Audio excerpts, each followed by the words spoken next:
بكيت لك يا وطن، بكيت لك دم ودميع، امتى عود الهلي تشوف كل الربيع. الصار فينا وجرى قطع قلبي قطع، فرق الوطن مو سهل نومنا مثل الشمع.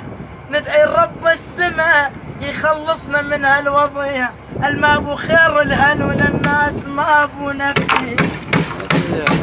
سهران وابكي بحزن، يقول اخوي محمد سهران وابكي بحزن، والدمع بعيوني مشتاق اشوف الاهل سوريا ودوني، مشتاق اشوف الاهل سوريا ودوني. يا ناس ليش العتب كافي تلوموني، وين ما رحت على الوطن على القبر شيلوني، وين ما رحت على الوطن على القبر يا ابوي